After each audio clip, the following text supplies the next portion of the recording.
Hey everybody, I'm Mike. This is Budget Guns and Gear Reviews, and you are watching The Right of the People, where we use the first to defend the second every Friday night at 11:30 p.m. Eastern.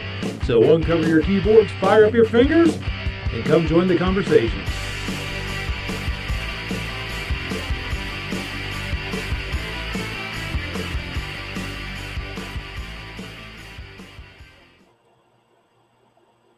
Hey everybody, I'm Mike. This is Budget Guns and Gear Reviews, and you are watching The Right of the People.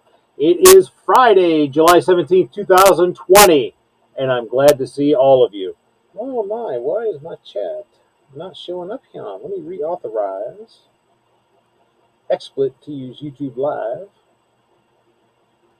so that the chat replay can show up here on my wonderful... There we go! Yay! I like that, being able to be seen by everybody watching this on a replay, assuming anybody does watch this on the replay. Speaking of the live chat, if you're out there watching, sound off if you got something to say. This is a two-way conversation as opposed to just me talking to you. That's one of the things I love about this platform. I say it every week because I mean it. If you are watching in the replay, sound off below if you have something to say. I try to read all the comments and I try to respond to everything. So let your voice be heard. Speaking of let your voice be heard, we got two of our wonderful esteemed panel here already. We have with us today the irascible yet lovable Squibload. How you doing, sir? Good evening. If you call on me and I've stepped away, it's because I've got a nice Ohio Pinot Grigio in the fridge in case maybe it turns into one of those nights.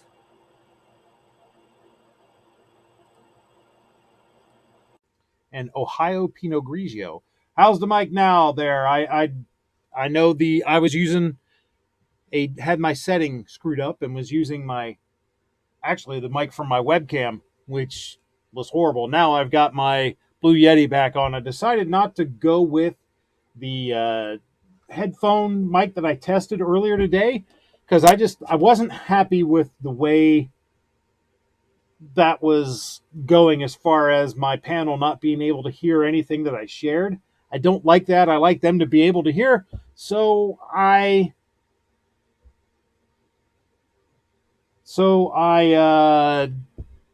went back to using the Blue Yeti, but unfortunately I forgot to change that setting in the software, and well, there we had that original nasty sound. So hopefully everything sounds good. They say it does sound good now.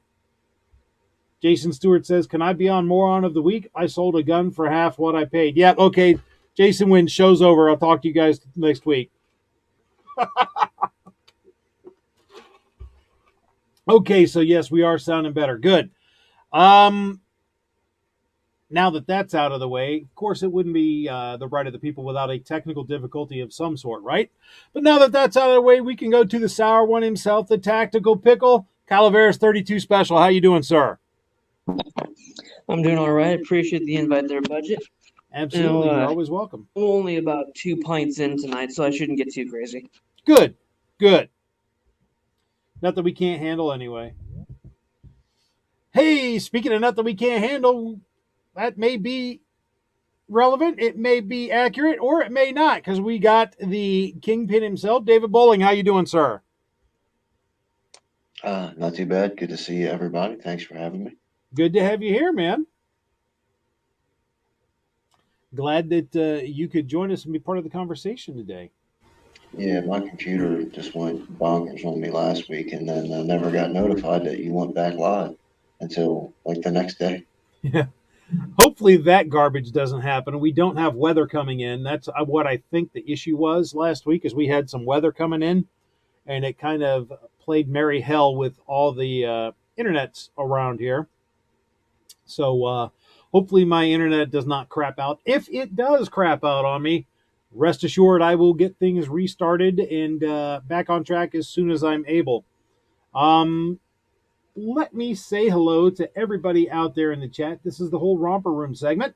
We got Scott P79, Squibload doing double duty. M. Gabriel's out there. Chris Fulmer, the poor conservative. James Pellerin says yes. Next question. He's evidently referring to my thumbnail, which says, "Should you bury a gun?" And we'll talk about that in a minute. Mystic Guns is out there. Jason Stewart. Midnight Range TM. Let's see, who else? Scott P79. Tatas is out there. Yeah, Mike's good now. Good. Already said Jason Stewart, Chris Fulmer, Midnight, Leon, Lock Up. Oh, Look Up. That's it. Gee, maybe it's time to get my prescription for my glasses changed. If I thought that was Lock Up, right? Or maybe I've just worked in corrections too long. Look Up. And anybody else, if you're out there, we got 13 watching. If you're out there, say something so I can say hello. So, on to the topic. There's a lot of people that say that if it's time to bury a gun, it's time to use it. And while there may be some truth to that, there also, it may sound better and be more catchy than it is. What do you guys think? Squib, do you think there's a place for having a cache of firearms and other emergency supplies? Do you think that's something that people might want to contemplate, or do you think it's just a silly idea? No, I think it's a personal choice. You may not see a place for it in your life. Then again, you might. The little bit of talking we were doing before the show, I could see your point about not burying it on your property. But then again, for some people, they would maybe not want to have to travel to go get it either. If you live in an apartment, obviously you've got no property to bury it on. There's advantages and disadvantages to it. I would say probably the most important thing about burying a gun versus anything else is that it's nothing that's on a registry. I mean, I understand that there's a record of it, but I'm talking about, for example, in my state, we've got a handgun registry, right? I wouldn't bury any of my handguns, but my long guns I would bury because they don't know without having to do some digging. The handguns, they could just type in my driver's license number and they know all the handguns I have. Pickle, what do you think? A good idea? Terrible idea? Meh? I don't know about burying a firearm per se. I mean, I guess that could be part of it. That's for, I guess, metaphorically, I could see it as something of a stored away supply, in case of, say, natural disaster or something like that. At which point it may not be a bad thing to have a firearm as part of that cache. But the bury in case of boogaloo, I don't know if that's necessarily realistic. Kingpin, what do you think? I don't know if you're gonna bury like a footlocker or something like that with emergency supplies, and you put a gun in there, a rifle in there. Yeah, I mean, okay. But if you're burying your stuff, no, I'm not down with that. So out there in the chat, let's see what they have to say on this one. Let's see. Got some other people joined in. Two Live Moo joined in. Grumpy KC77. Hello, Grumpy. How are you? Who else? Clint Torres is in the house as well. So let's see. Now let me go in for what the comments are. Let's see. Look Up says, can't use it if it's buried. Scott P79 blames you in your wine, Squib. James, I got the wine from your state, Budget. James Pellerin says, get your CNR license, build an 80%, buy out of state or private sale, bury one just in case next to a sewer pipe. Clint Torres says, you don't bury guns, you bury knives in the chests of communists. I like that. Poor Conservative says, if you're burying guns, you have too much money.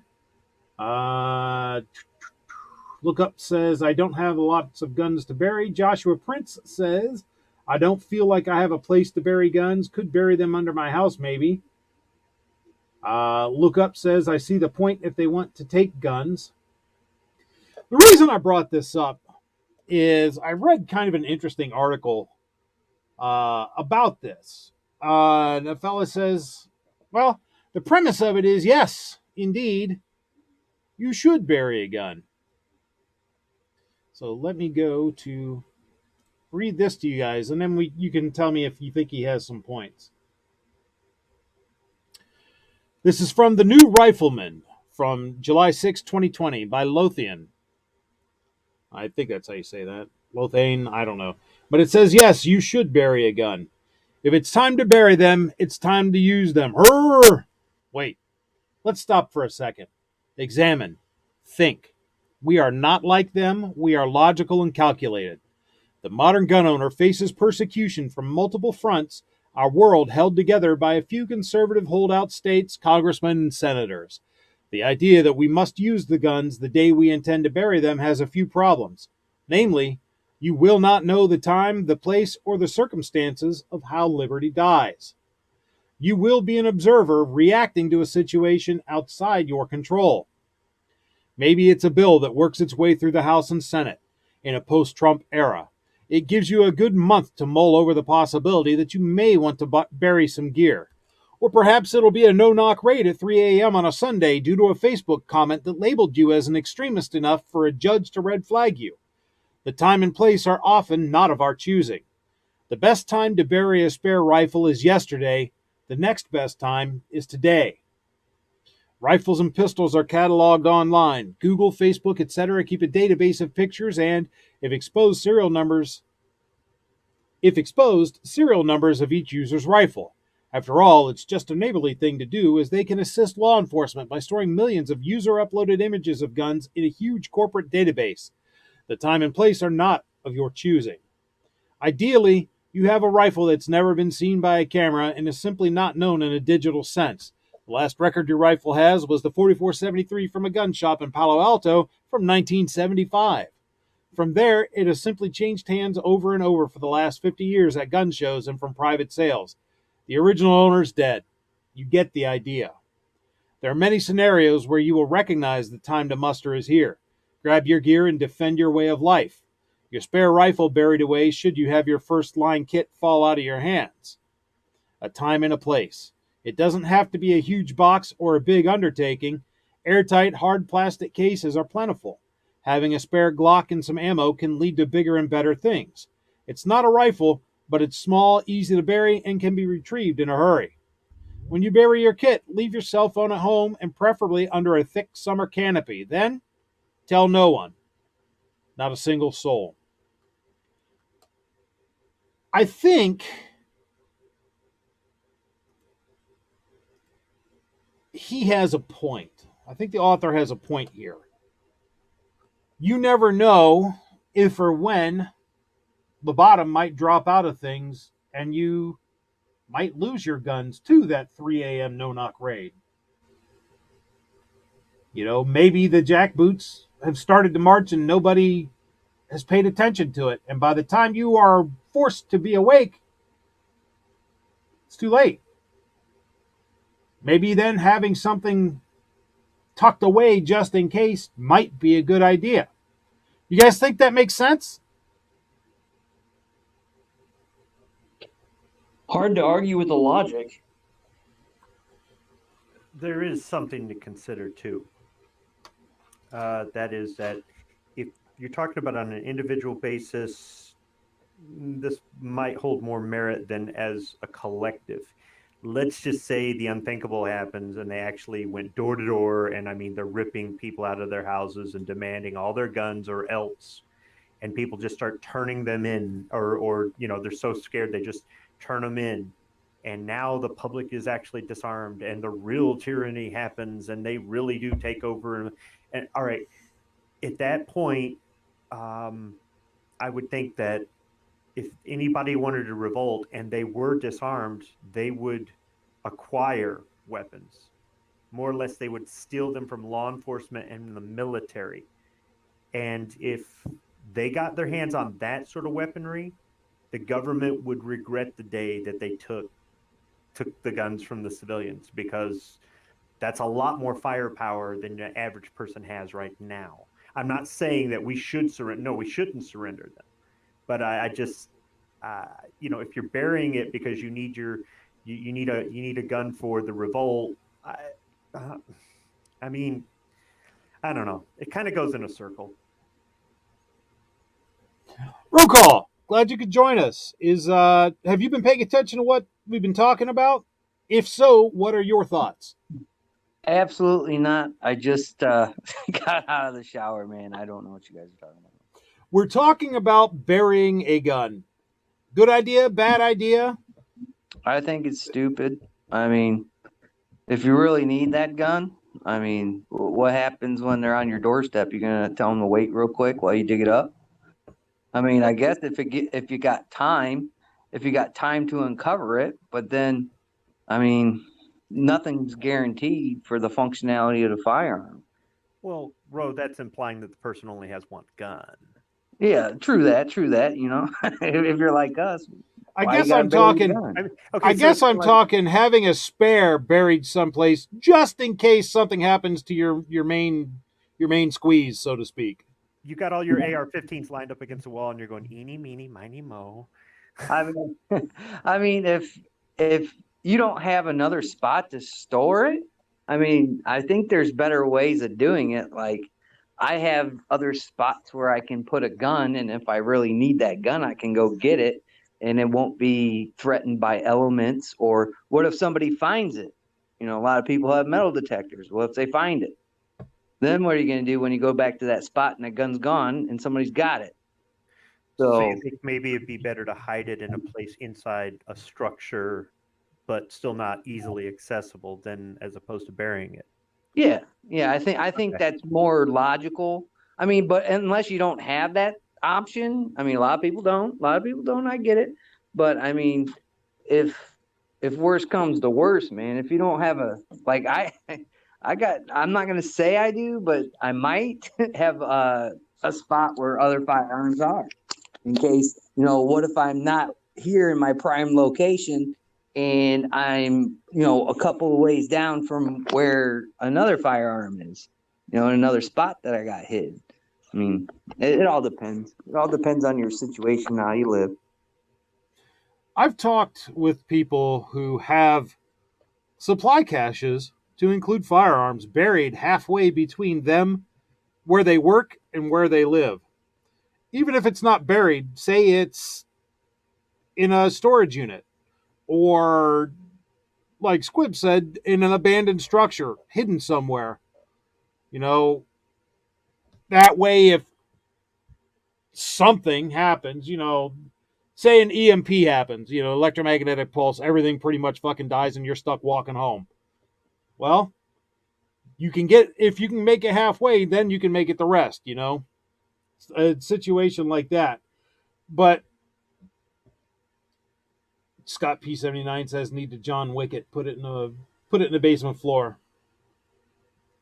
I can see the logic in, and I'm not saying whether I have a stash somewhere or not, but I can see the logic in having an inexpensive firearm and some ammunition squirreled away somewhere. If you find a private sale High Point or something you pick up for $75, $100, whatever. Why not? It's $75 to $100. Who gives a shit? Stash that and some ammunition someplace, and then if worse comes to worse, well, then you have something you can use to get something better with.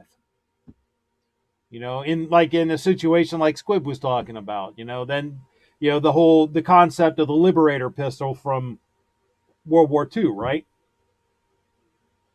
Scott P79 says non-functional Coke machine. Yeah, I kind of like Rokal's idea of hiding it in a structure more so than burying it. Not that you can't bury it and do it in such a way that you can preserve it. You can keep even groundwater from getting into it. The thing I don't like about burying it on property that isn't yours is that there'll be the one day that they're digging up a gas line or a cable line, or they decide to turn it into a strip mall or whatever, and your stuff is there. The downside to hiding it in a structure that's yours, like I used to keep one of my SKS rifles and some ammunition at the cabin I had up north. I got rid of the cabin and the SKS, but when it's not yours, I don't know. I think there's too much of a chance of some random person maybe gaining access to it. On the other hand, somebody could break into your house, or you could hide a gun in the wall, and then there's a house fire, and you've got to get your family out, and the gun goes up with the house. Yeah. I mean, there's no perfect way, but I guess it really just depends on what's your reasoning for it, not how you're going to do it, where you're going to do it, what gun you're going to pick. What's your reasoning for it? Yeah, I think that would determine how you go about it. I think really that's the first question you have to answer, and is why. Why are you doing this? What's the purpose? What's your intent? What is the contingency for which you are stashing this thing away? And then that would tell you a whole lot about how you would go about it. James Pellerin says, I think in a wall or hidden in the attic basement are options too. Look for areas near metal pipes to defeat metal detectors. Another place I've heard is along a fence line. You pull up a fence pole, dig underneath it, dig that fence post hole down, and put your stash tube down in that. Put your fence post back and bury it all up. That way it's like the 5th fence post from this corner. So then, there's the whole metal detector thing, and I've seen people recommend, whatever area you're going for, you kind of seed with bits of metal. And not just any random bits of metal. You'll want to put, if you're putting this piece of metal down 2 feet, it should be something old, like a really old frickin' bottle cap or something, or really old food can that you would find metal detecting or whatever, buried in there so that it looks like it would belong in that strata of ground.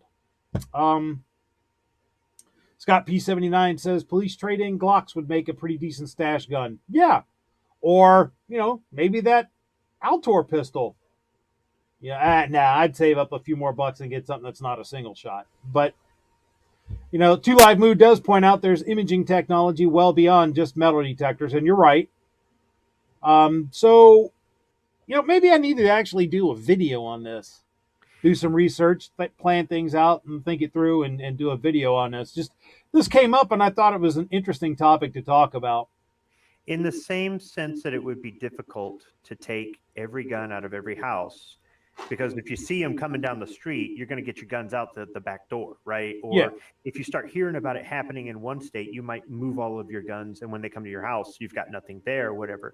I'm not saying somebody would feel the pain, but a lot of people would get rid of their stuff before, there's just not enough manpower to be everywhere all at once. Well, in the same sense that it's expensive to use ground penetrating radar or metal detectors or anything else, and all that all the man hours of labor and stuff. I could see if you were a murder suspect and they were looking just like when they look for a body in the backyard, right? And I watching the true crime stuff where they bury the body and they literally, of all the places, what says I'm guilty more than having it in your backyard? So if they're investigating you specifically, I could see them putting the money into it. If they were actually going to go to every house in every city, there's not enough people, there's not enough money. I've heard a lot of people say burying it somewhere in like a national forest, might not be a bad idea, particularly if you have one nearby, public land, out and where just where it is. Dig it, bury it, and leave it there till you need it. Of course, you better be damn sure you can find it. There is that.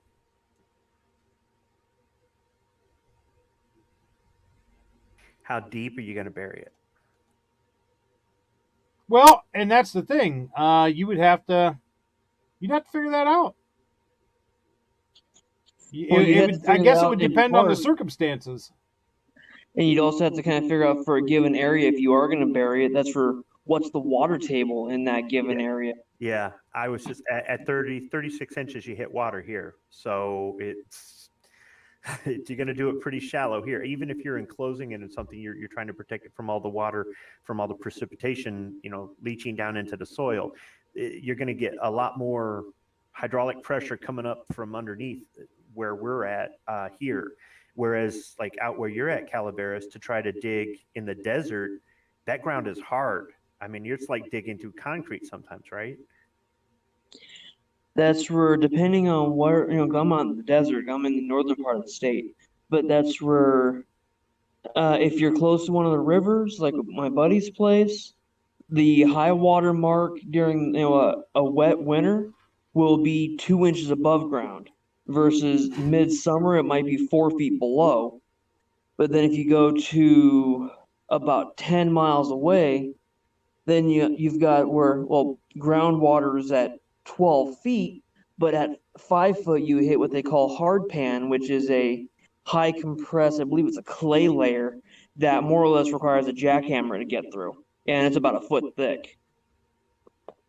So it really, really depends. Jason Stewart says if you get caught digging a hole, you'll end up digging two. I've even had discussions with people who don't recommend digging it and burying it at all. You camouflage whatever container, like say a 4-inch PVC pipe, to make it look as much like tree bark as you can, and you climb high up in a tree and you attach it to the trunk of a tree where people aren't likely to notice. Like say an evergreen of some kind, a big pine tree, you climb all the way up in there and it'd be damn hard to spot unless you knew it was there. Till the tree fell down, but I would imagine if you would do something like that, you would check on it every once in a while. I just think technology is a little bit too advanced now to start hiding stuff. I mean, if you look at all the stuff that you find in the news, 9 times out of 10 they find it. I mean, you've seen the stories where people, they commit some kind of crime and they throw the gun in some river or they throw it in the lake. I mean, it's bound to turn up. But that's if it's something that they're along the actually line. looking for. Well, I mean, it's just like it's like Go the ahead. old saying, shoot, shovel, and shut the F up. Well, if you just shovel and shut the F up, how are they going to know to look for it? Other than they're watching this live stream and now know that I've been thinking about this kind of stuff. So, And that's where, like Squib was saying, that's where anything, like the handguns in his area are all on a list. So that's where something like that, if they were to do a door-to-door confiscation and, well, you've got 6 guns on your list and we only found 5. Yeah, they're going to want to try to find well, that why number do you 6. think they have that But- list? No argument here.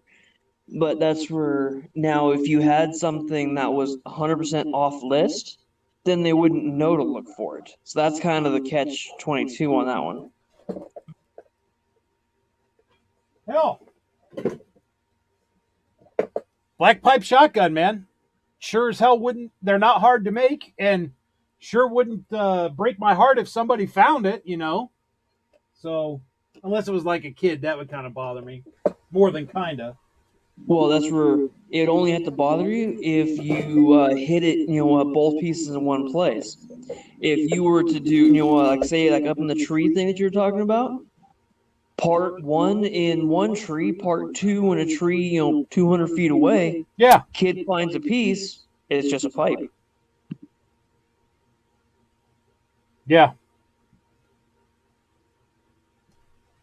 But I don't know. I thought this was a neat, kind of just a neat topic to talk about. It's not the kind of thing we typically talk about on the show, but I thought it was kind of neat. So I mean, I agree with roll call to a point that with the technology they've got today, if they're looking for it, they can find it. But on the other hand, they still haven't found Hoffa. correct. That they admit to. a few years back, they demolished a pole barn west of Detroit looking for him. I mean, they just demolished it and ripped up the entire foundation just because somebody in prison said that's where he was, and they had to pay the owner back. Jason Stewart asks, are there laws against bearing a firearm since it's not in your possession? I don't know. Probably I honestly depending don't on the know. state, but I'm sure in depending on the state, California there it's illegal, probably or New is. York, or Maryland, or Connecticut, or, you know. What I'm getting to is if you've gotten to the point where you're, stashing weapons like that, do you really care anymore? Yeah. Midnight Range says he'll be starting his own YouTube channel soon called No Guns Here. Ah! I'm sure that'll be believed, Pancake Boy.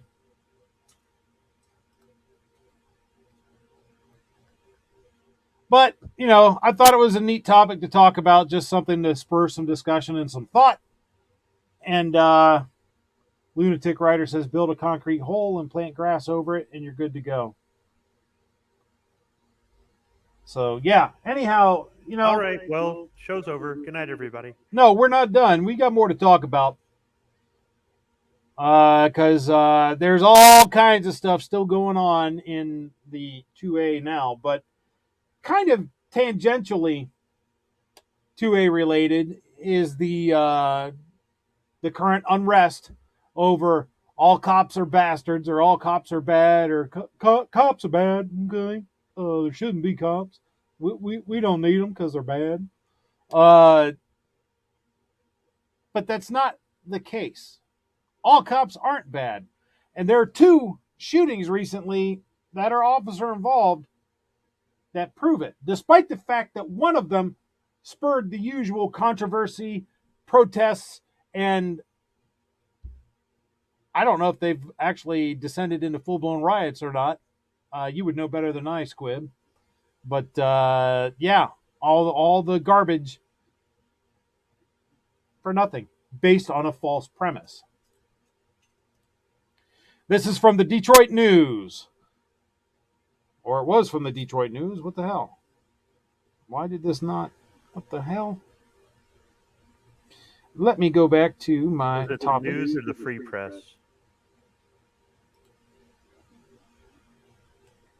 From the Detroit News. Okay. Finley. Video confirms cops aren't always wrong. The video of the George Floyd killing by Minneapolis cops told an undeniable story, one of racism, police brutality, and the lack of trust between minority communities and the law enforcement agencies that are supposed to protect them. The video of the killing by Detroit cops of Hakeem Littleton also tells an indisputable story of what America would look like if those who are controlling the conversation today succeed in neutering police. Detroit Police Chief James Craig wisely released the body cam recording showing a man identified as Littleton firing a handgun point blank at an officer who was attempting to arrest a suspect in a triple homicide. It didn't stop protesters from trying to fit this shooting into the George Floyd mold, but it did raise important questions about whether the Black Lives Matter movement is really after justice or simply chaos.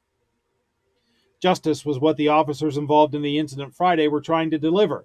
Justice for 3 people who were killed and 5 who were wounded during a July 4th block party.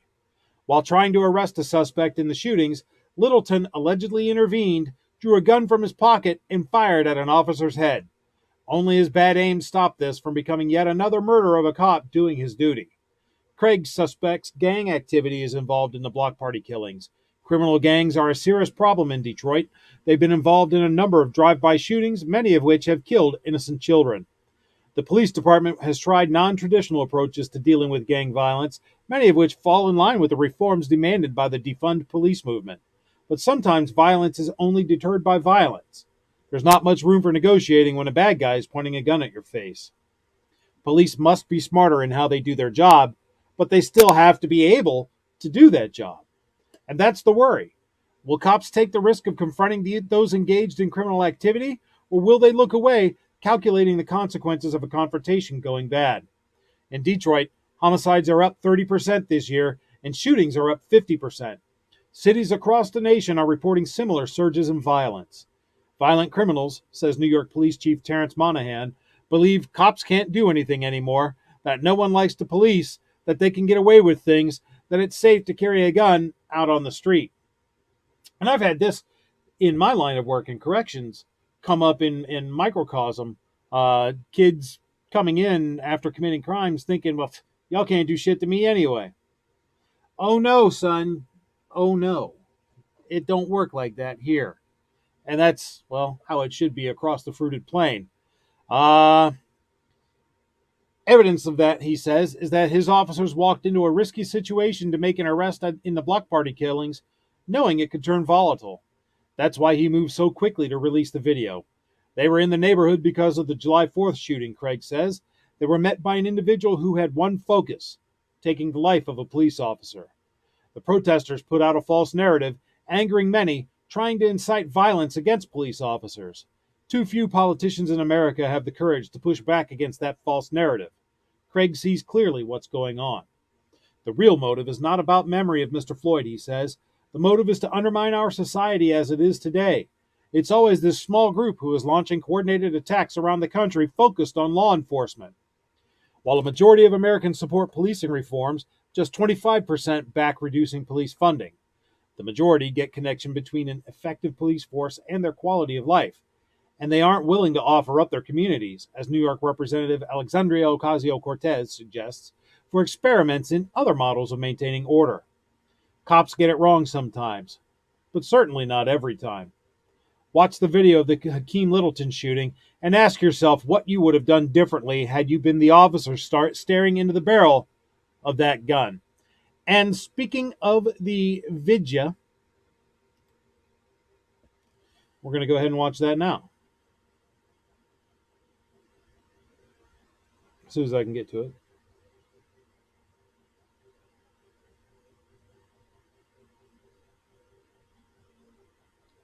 Come on, where is it?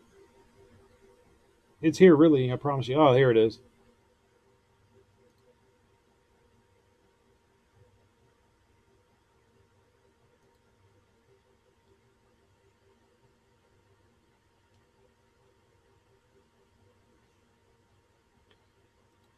For those that can't see, there's a bunch of cops in an area trying to arrest somebody. They've got the suspect on the ground, got him kneeling, then put him prone on the ground, and you see his buddy reaching into his pocket. More cops come up. Scumbag reaches into his pocket, pulls out the gun, shoots at a cop, and then gets dropped. You with your phone, man. Shot fired!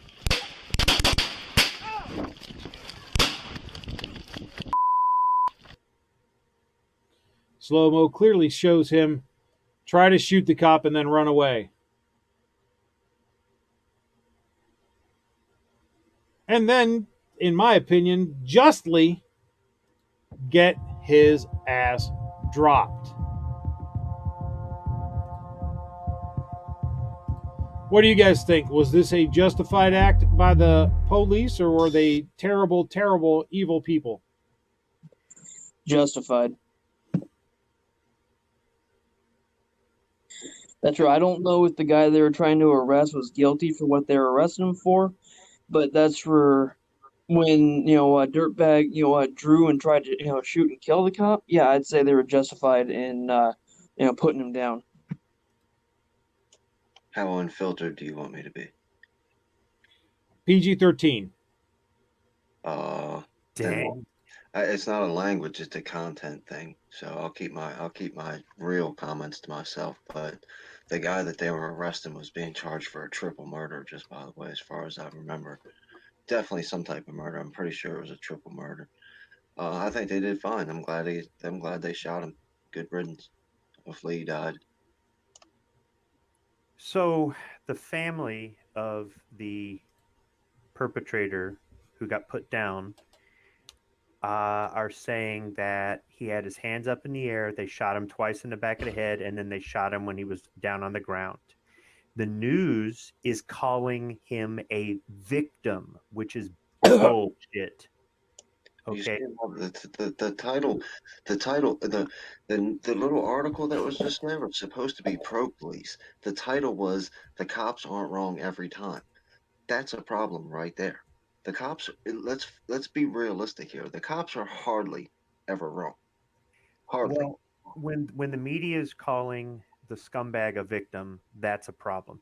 And I put a link twice in the live chat there, and that's from one of our local news affiliates here in Detroit.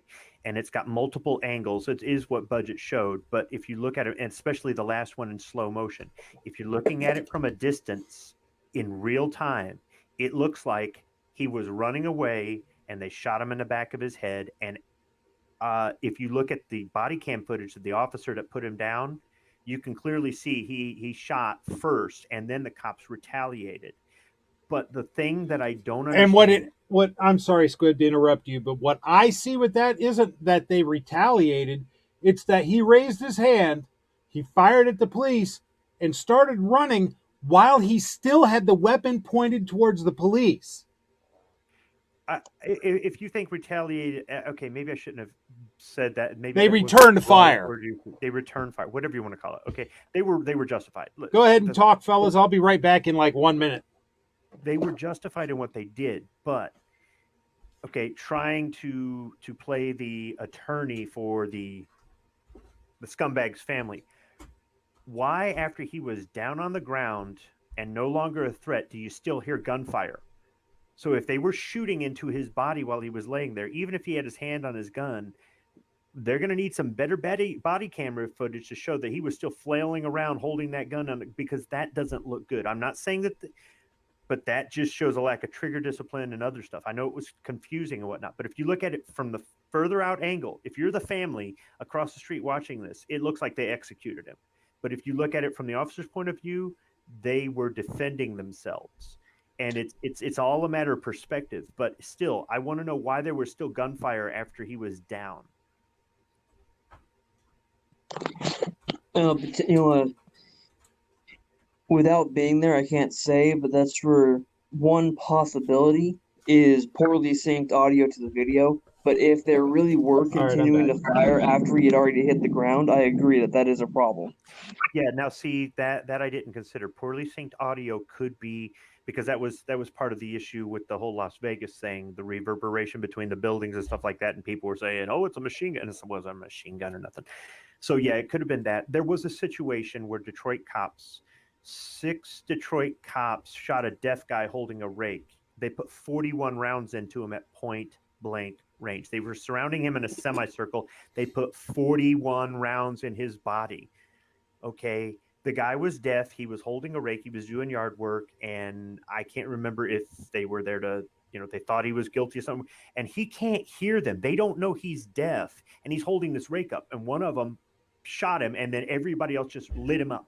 41 bullet holes through this guy stuff like that doesn't make the cops look good. I understand you shoot till the threat is done, but 6 guys, 41 rounds. So, and that happened years ago in Detroit. It's stuff like that sticks with them and doesn't help. This isn't that. This is them defending themselves, defending the whole damn community, as a matter of fact. The problem is you have those other incidents that make something like this look like the same thing, right? And it isn't. It clearly isn't. Yeah, talking about with how they'll often just mag dump, and when once one starts, they all do it. That's where you talk about the one there with 41 rounds, and that guy. I know there was one out here in California in Stockton a few years back. I don't remember how long. 2 bank robbers took hostage in a vehicle. Cops cornered them. I think the count was something like 300 rounds fired through the vehicle with the hostage still inside. So yeah, one guy either itchy trigger finger or shifting his weight and had an ND. And as soon as that one crack goes off, yeah, they all tend to just keep squeezing until it goes click. And I understand in certain circumstances, you got somebody you miss. They're on adrenaline, they're on drugs. Who the heck knows? I mean, there are situations where somebody can actually have life-threatening injuries and still keep coming at you because they're on drugs. I get that, and in the heat of the moment, your adrenaline's going, everything else is going, but I think maybe it's been that mindset of training that I'm not always on board with the whole empty your gun kind of theory. I'm not saying it isn't something that doesn't happen, but it just seems to hit the 6 o'clock news way too much. And for the average person who's never been in a situation where they've had to defend their life, it just doesn't look as good. And and sometimes with that, your public relations, appearance is everything. Now you can interview the every cop you want, and they're going to be like, I'm going home tonight. So I don't know, but at the end of the day, this guy was a criminal. He illegally had that gun, and he was using it to commit a crime. He was going to use it to murder somebody. This was not him defending himself or anything. This was nothing. He got what he deserved. He was trying to murder the cops. Agreed. Yep, And he that's absolutely what- got what he echo something- deserved. To And- echo something that Swib said, that's where about the in the situation, adrenaline going, whatnot, on the shooter's side. Like him, I've never been in it, but that's where it does. The optics are bad, but then how would I react the same? I'll admit, there's a good chance I'd probably squeeze until it went click as well. Well, and I think this guy absolutely deserved what he got. And we're going to take a look now at another guy who absolutely deserved what he got. To set this up, this is a female deputy in Michigan who initiated a traffic stop to investigate a stabbing that occurred over someone not wearing a mask. Eaton County, Michigan, west of Lansing. There you go. Eaton County, Michigan, west of Lansing. Let's take a look at this. We're going to watch it a couple times because we're going to go through one part of it frame by frame. And I'll tell you why before we do that.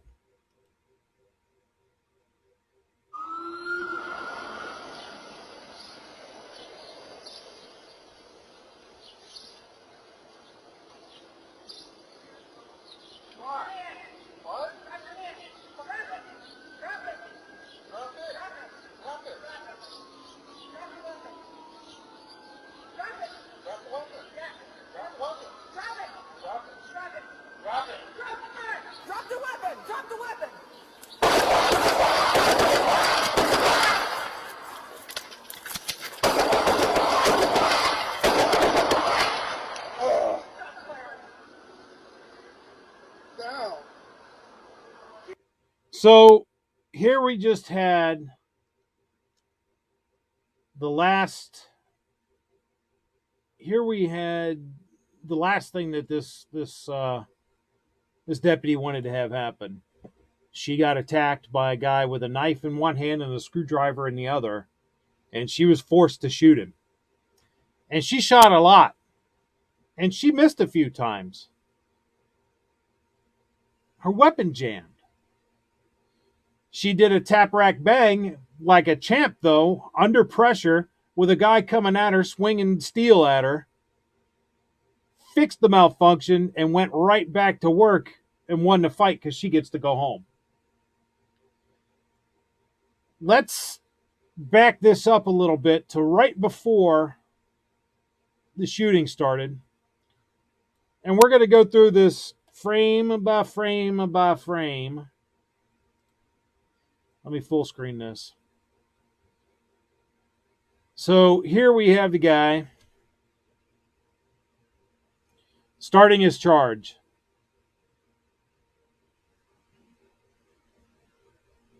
He's got a knife in his right hand, screwdriver in his left.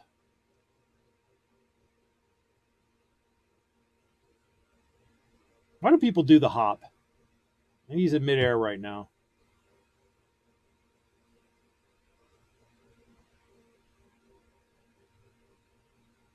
He covered a lot of ground before she even fired for the first shot.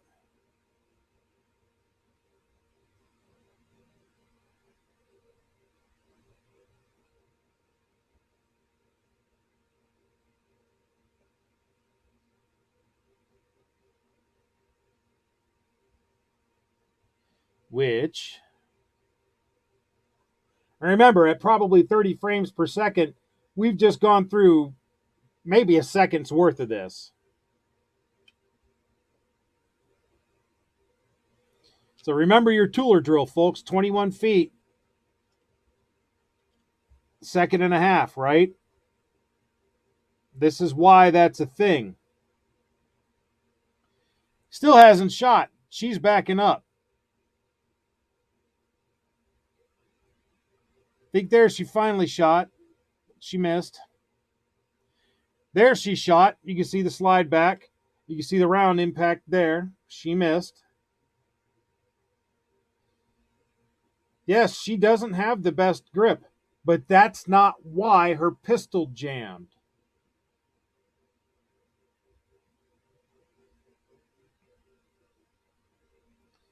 She continues to shoot. You can see the light from her pistol. A lot of times that'll get activated when you're shooting fast like that, because you'll bump the switch. So we know now that she's got one pointed right at him, and that's where it's going to hit.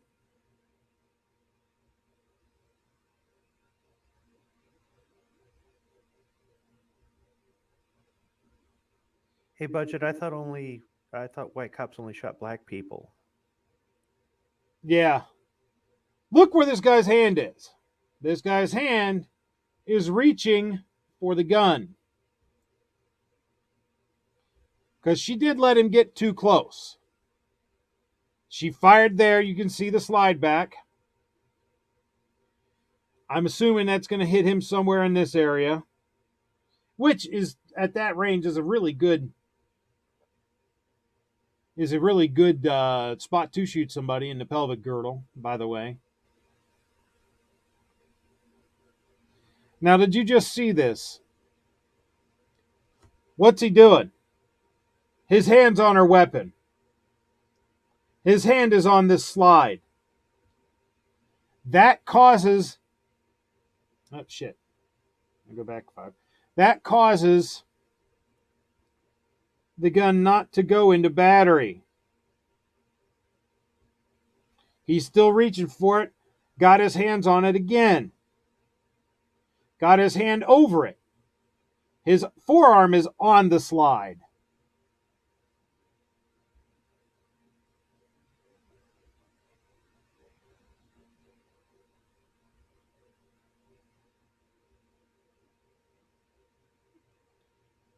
Got to keep in mind, this guy's got at least one knife. Looks like there might even be two there. I don't know. At least one knife and a screwdriver coming at her, trying to grab her gun, getting physical contact with the gun, trying to stab her, slash her, cut her, beat her, do whatever he can to kill her. But she effectively she did return fire, got some hits. Remember, this is taking place in less than 2-3 seconds.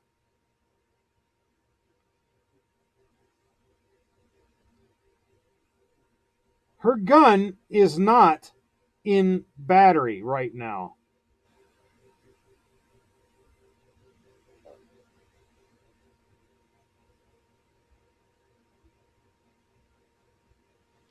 She tries to fire.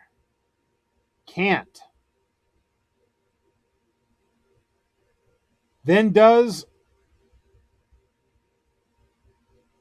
exactly what she's trained to do, exactly what she's obviously practiced to do tons and tons.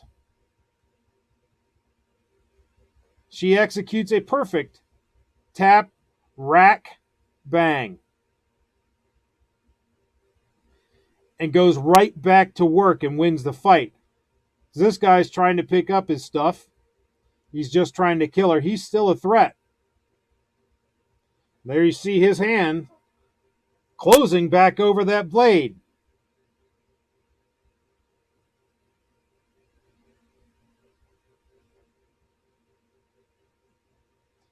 He picked it back up.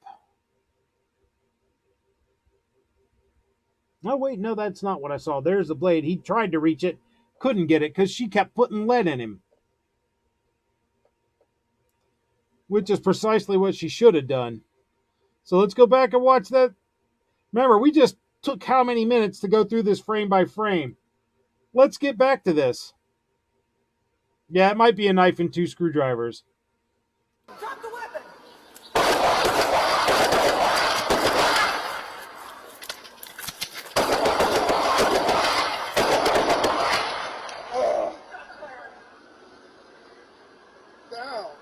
Now I want to ask, how many of you couch commandos out there talking shit on how she handled this could have survived that? Here's the thing. I watched 2 videos on this, and on the second video, the guy was being critical of all kinds of stuff. And I'm like, are you kidding? This was textbook. This was textbook. Well executed. And Listen, the person doing the video does training. I'll take training from her before I take training from that douchebag. You're in the middle of one of the most stressful things you can be in. I've been in situations, not where I've had to shoot anybody, and I hope I never do, but I've been in situations where people have been swinging edge metal at me, trying to put it in me.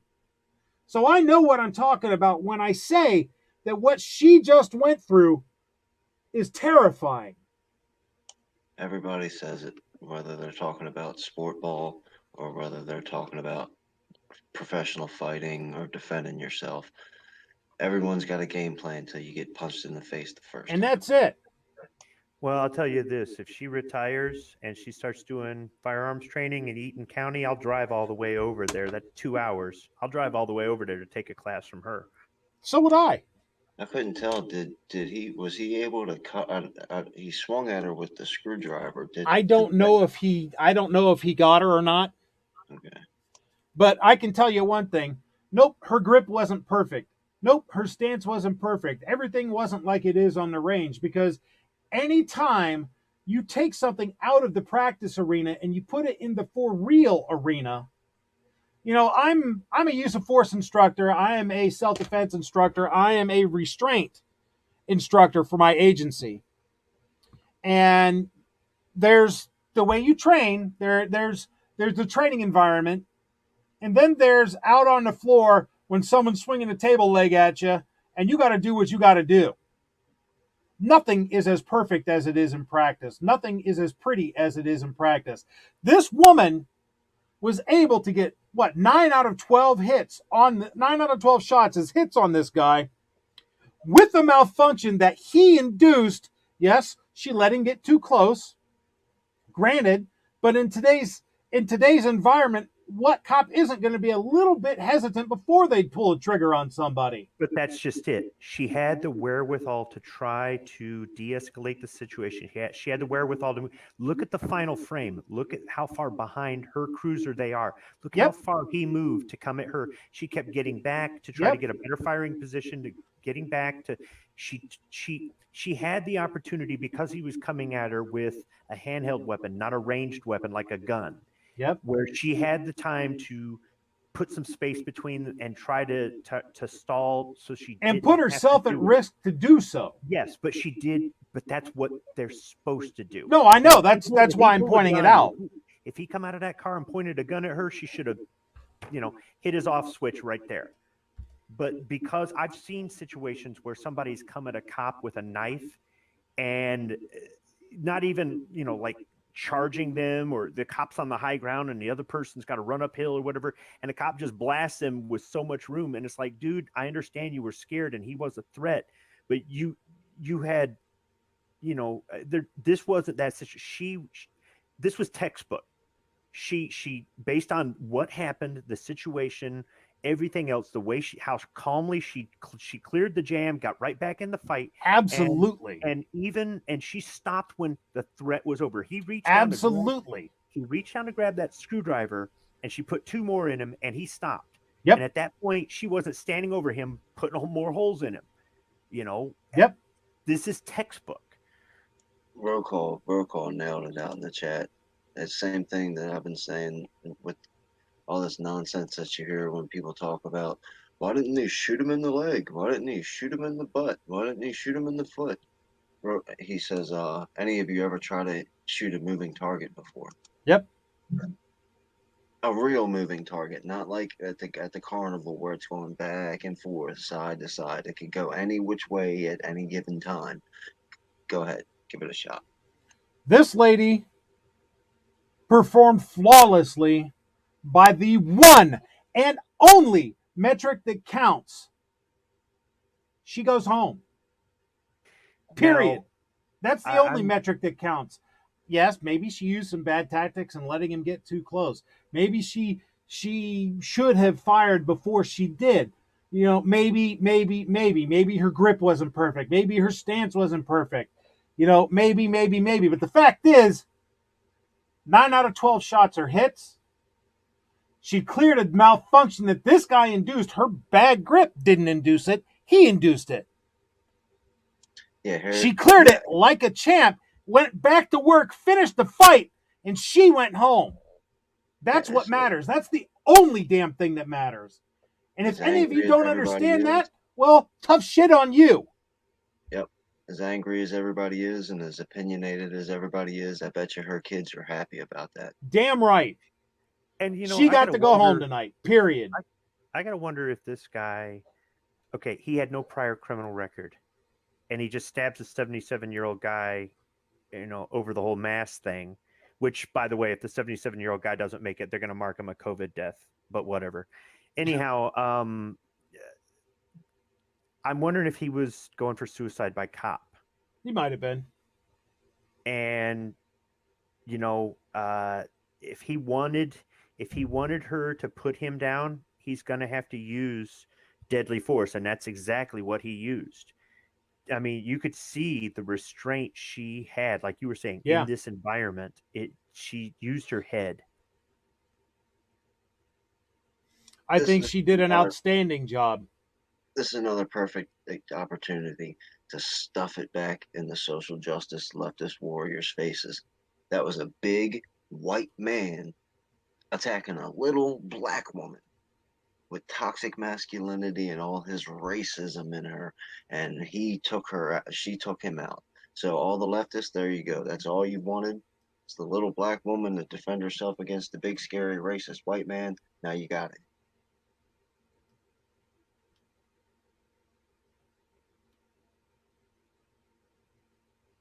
I think a lot of people are taking everything out of context. I mean, you gotta look at it. You know, there's a report of a stabbing at a grocery store. It was this guy who stabbed somebody over something stupid. And then she pulls up on him, probably already knowing that this guy's already committed a felony. Gets out of the car, tells him, you can clearly hear her tell her, you know, get back in your car or something of that form of you know, be compliant at this part.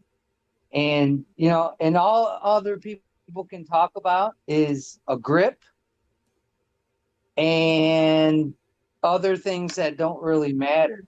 The factor of the story is society at this point is becoming unhinged. And if you don't believe me, go back and look at that video. I mean, come on. I mean, if we have to sit here and say, well, her grip was piss poor or her stance sucked, I mean, give me a break. The real story is it's crazy out there right now. Cops aren't going to get the benefit of the doubt. And all people can talk about in the gun culture is about technique. I don't see these people going out there and doing the jobs of these people. All I see them doing is Monday morning quarterbacking and saying, well, she should have done this. She should have done that. Go put yourself in that situation. I'm sure your tactitard tactics are going to be just so much better. I mean, this is the kind of stuff that irks me about gun culture right now is, you know, another person almost damn near lost their life, but all we can do is ridicule posture or grip. I mean, I've been at the range and seen people that can't clear malfunctions. So what does that tell you? Come on. She did what she did. Budget's right. She gets to go home. She gets to go and, you know, relax. But again, you look at the people that are making this a big deal. It's an organization that that cries a foul, but then, you know, when the whole premise of this situation is this guy committed a heinous crime, you know, now all we can talk about is how innocent this guy was, or how about we go back in his past and he donated $50 to a food bank, so that makes him a great guy, right? I mean, come on, get out. That stuff is so over dramatic. You know, she did what she had to do.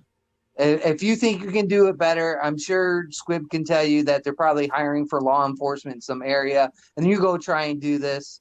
And when you approach somebody who doesn't have any thoughts of life or caring about it, then you'll see the real deal.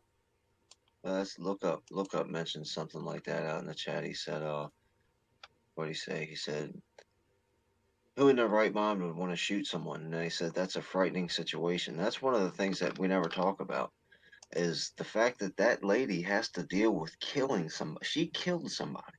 As far as I know, he's dead. If not, she shot him. Either way, she has to deal with that for the rest of her life. Yeah. This whole theory that cops become cops and military people go into military because they desire to kill somebody. Maybe in our entire history, there was 3 people like that. But for the vast majority of the time, when a cop has to shoot somebody, that's on their conscience for the rest of their life. He died at the hospital, and yes, she will see his face for the rest of her life. Sometimes when she closes her eyes, sometimes in dreams, she will see his face for the rest of her life. I mean, throw this point out there. Semi-automatic firearms. Go unload your firearm. Make sure there's nothing in the chamber. Push the slide back an inch or 2 inches and try and pull the trigger in a safe direction. I bet you that gun doesn't click, and I bet you'll be rethinking your plans to have somebody at least get that close to you. Some people call me a FUD or old or whatever about my revolver, but I mean, if you go look at this video alone, this will tell you, don't ever let anybody get close enough to where they can cause a malfunction to your firearm. Yeah. You know, be versatile in your firearms. I mean, if she was carrying a revolver, she probably wouldn't have had that much of a problem and would have plugged them a little bit quicker. Of course, if she'd have been carrying a revolver, dude, she wouldn't have had enough rounds to put him down. Well, that too. Yeah. I mean, depending on what she's carrying. Of course, maybe if she was shooting a 357 and, you know, a pencil-sized entrance wound and a dinner plate-sized exit wound, that the round count might not have had to have been so high. Who knows? I was thinking more 44 Magnum, but you know. Oh, I said dinner plate, so you had to come to me, Mr. Bad? Do you guys remember in the Police Academy movie when they had the Citizens on Patrol and they gave that little old woman the 44 mag and she flew halfway across the room? Yeah. Yeah, it's a great show.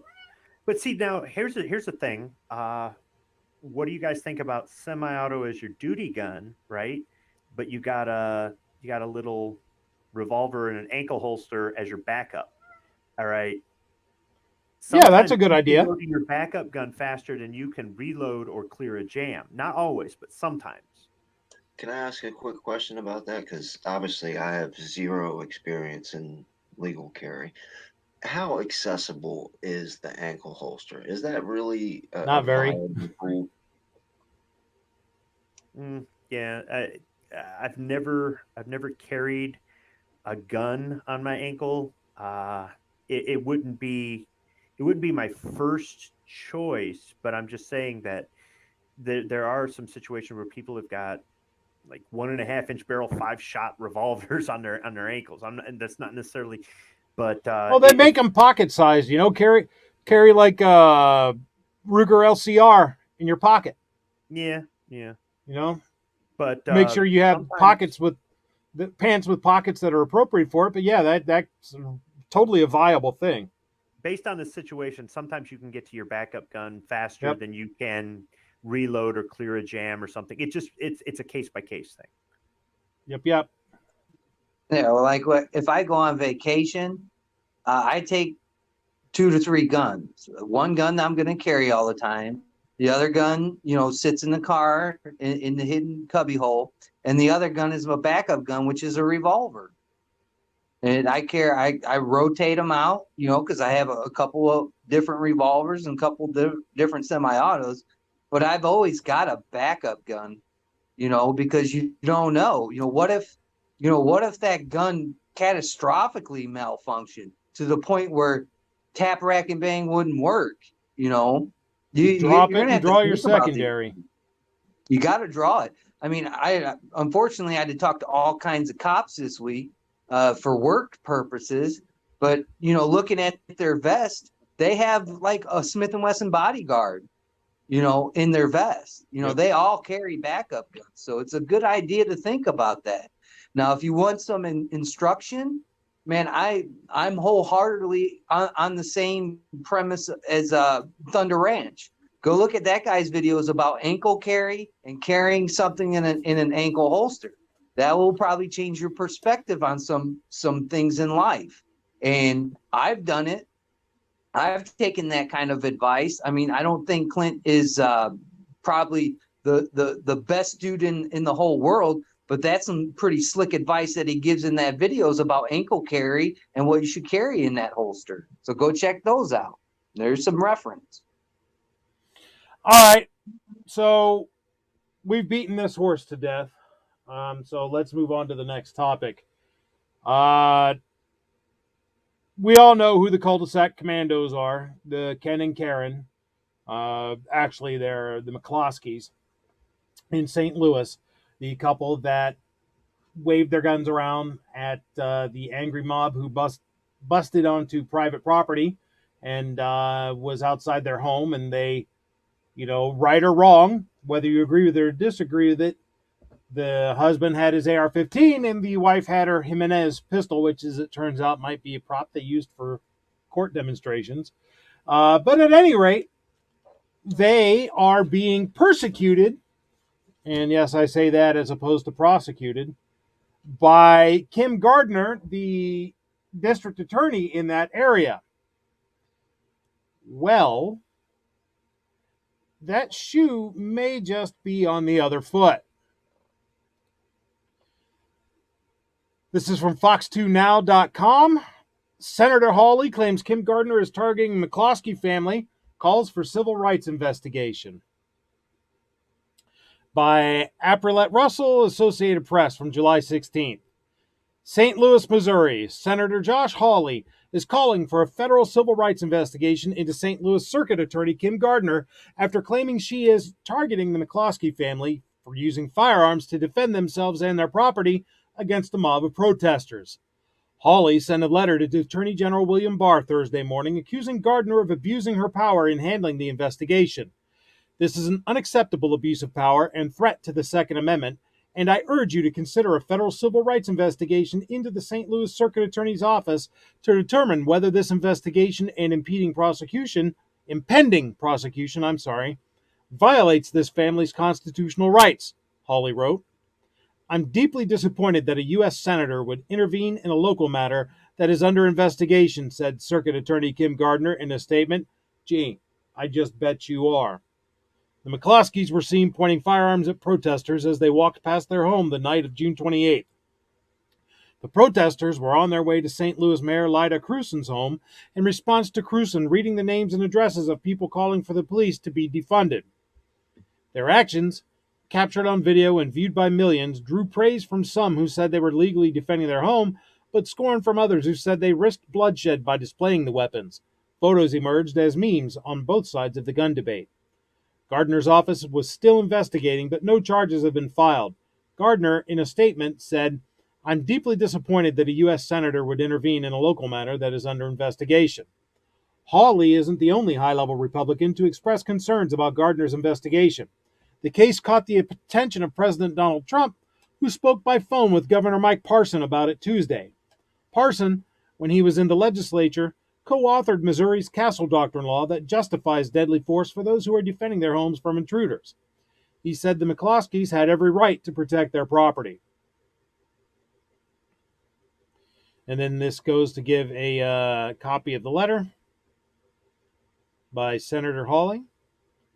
So there, Kim Gardner might face the music for her malicious prosecution of the McCloskeys.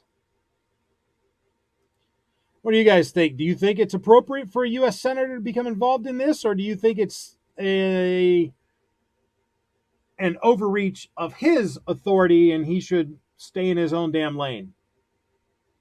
But he's asking for an investigation of an overreach of authority of a politician. Who else has got the authority to ask for that? Don't know. Good point. Everybody's got to fight back. Everybody. The mailman, your next door neighbor, the president, everybody's got to fight back. Every time we see this kind of craziness, everybody's got to fight back. And if anybody thinks that she went too far, but the senator shouldn't have got involved, you're the problem. What do you think, Ro? I think these people are idiots, first of all. Second of Which all, people? the McCloskeys, I Okay. think they're idiots. We already know politicians are just completely baboonish at best. I mean, this stuff is into the weeds now. There's no stopping it. What you really are going to have to gain from all this jazz is if there's any kind of legislation that comes from this. Now, am I a lawyer or an attorney or somebody that knows all the facts? No, I don't know these people. Everything from now this lady's gun is pretty much a paperweight to these guys were Democrats at one point, but then the story turned around that they were Republicans. This story's all over the place. It's in the weeds.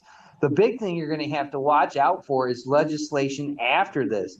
If the elections go sideways and somebody gets in there, are they going to start redefining laws of stand your ground? Or are they going to start, redefining brandishing laws in some way or another? This is what's the problem with these cases. I know everybody goes around and does the Mimi thing and they throw all that stuff out there and they think they're funny. But sometimes this stuff leads to litigation to where anti-gun policies pop up from it. And then they use these people as an example. This is why all of us, no matter who it is, the people in the gun culture that have a common sense tell you to be on your P's and Q's. Keep your head on a swivel. Don't do dumb things. These people did dumb things, and I tell you right now, they're not gun people, and you shouldn't claim these people. They have a right to protect their property, but their property was never threatened. It was a gate that got kicked down. Okay, stay in your house, look out your window, keep an eye on these people. Going out there and brandishing guns, now you're opening up a can of worms to what you see now. I mean, all these high-profile cases that happen, it always goes like this, man.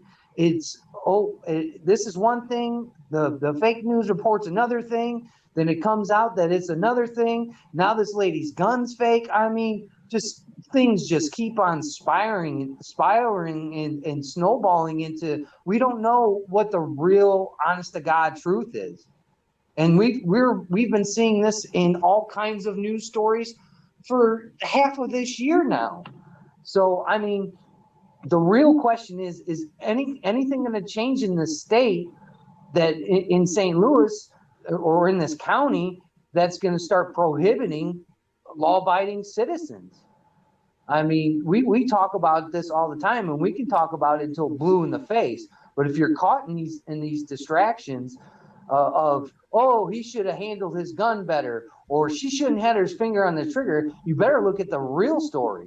And because the antis, this is the stuff they feast on. This is, to us, this is a steak meal with potatoes and all the good sides for these anti-gunners, and this is a case that they'll make. They'll watch. Well, it's mandatory now. You have to get training. Look at the McDumskis. Look at these people. They're just waving guns around. Now we think everybody needs to go to some high-profile trainer, and then you have to do this every year, not every 5, years, every year to do it. I mean, this stuff snowballs, man. And I get it. People like to make fun of it. But this is how the anti-people think. We've seen it over and over again from these whole high-profile cases. You know, oh, now we need mandatory training. Oh, now we definitely need permits for firearms. Oh, you can't brandish your gun if you lift your shirt up and it shows. Oh, you're brandishing a gun regardless. I mean, be aware. This is where anti-gun legislation starts to rear its ugly head, because these people will be made an example. And you see it now, all this other new information coming out. So Well, this story, for me, this story's in the weeds, man. I think the senator had a very appropriate response to malicious prosecution. And speaking of appropriate responses to malicious prosecution, criminal investigation, by the way, this is from the Daily Wire by Ryan Saavedra from July 13th, 2020. Criminal investigation expanded into district attorney who charged officers in Rayshard Brooks shooting. The Georgia Bureau of Investigation has reportedly expanded its criminal investigation into Fulton County District Attorney Paul Howard as new questions emerge about the grand jury subpoenas Howard's office issued in the case involving the death of Rayshard Brooks. Georgia Attorney General Chris Carr asked the GBI to expand the scope of its current investigation regarding Howard after Carr learned about the subpoenas Howard's office issued regarding Officer Garrett Rolfe and the use of force against Brooks, whom Rolfe shot after he resisted arrest and fired a taser at him during a DUI arrest. Howard issued grand jury subpoenas directing the Atlanta Police Department to turn over its open investigation regarding Garrett Rolfe and the use of force incident, Fox 5 Atlanta reports. The subpoena required that the documents be turned over for the grand jury June-July term on the 14th day of July. Other grand jury subpoenas were issued for phone and surveillance camera videos. Fox 5 notes, however, that these grand jury subpoenas were issued while the grand jury was suspended. The grand jury had been suspended on March 13th because of the COVID-19 pandemic. The issuing of grand jury subpoenas while there is no grand jury, could be an ethical or possibly criminal issue, according to legal experts who spoke with the Fox 5. Gable Sino, who is a law professor that specializes in prosecutorial misconduct, told the outlet, "It would be a violation of criminal law to make a knowingly false statement or misrepresentation in the subpoena, which is a document that has been issued." GBI Director Vic Reynolds said that the department was aware of the matter and apparently is looking into it. GBI was already investigating Howard earlier this year over a mysterious salary supplement negotiated between Howard and then Atlanta Mayor Kasim Reed that directed $250,000 over a 3-year period into a nonprofit that was run by the DA's office, Fox 5 reports. Howard allegedly took $140,000 from those funds to supplement his own salary. Kickback. Howard's name gained national attention after he charged Rolfe with a felony murder in the case of Rayshard Brooks. The Atlanta Police Department was called to a Wendy's restaurant in Atlanta, Georgia, because Brooks, 27, had fallen asleep behind the wheel of a car while in the drive-thru, which blocked the movement of vehicles in line. The interaction between the police and Brooks was mostly calm until the attempted arrest following his breathalyzer, which showed he was driving while drunk. When the officers began to arrest Brooks, he resisted arrest, assaulted the officers, and took one of their tasers. Rolfe pursued Brooks, who then fired the taser he had taken in Rolfe's direction, who responded by shooting and killing Brooks. In explaining the charges against Rolfe, Howard said, We've concluded at the time Mr. Brooks was shot that he did not pose an immediate threat of death or serious physical injury to the officer or officers." A couple of weeks earlier, however, Howard stated at a press conference that a taser was considered to be a deadly weapon under Georgia law. So, yes, they are looking into this jackass for his prosecutorial misconduct in his politically driven prosecution. I think it's wonderful. I think it's absolutely awesome. I think that prosecutors who try to prosecute someone for political reasons should face consequences. I don't believe that prosecution should happen for any other reason than somebody broke the law. Whether you like what they did or whether you don't like what they did, whether you agree with what they did, whether you don't agree with what they did, whether you like the color of their skin or you don't like the color of their skin, whether you like the color of the victim's skin, quote unquote, or don't like the color of the victim's skin, it's irrelevant. The only thing that should matter in the decision to prosecute someone is, did they break the law? And are you applying the law equally and fairly and consistently between cases? Am I off on that? No, that's why I don't think hate crimes exist and hate speech doesn't exist. Hate crimes don't exist because if I kill a black guy, I get 50 years because he was black and I'm white. If I killed a white guy, I'd only get 25. Where's the equality? Where's the justice? Where's the common sense in that? That's why hate crimes are fake news.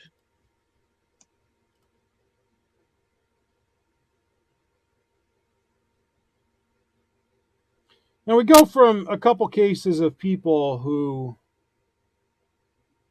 were wrongfully prosecuted, and now we're going to a case for someone, holy crap, who's rightfully prosecuted.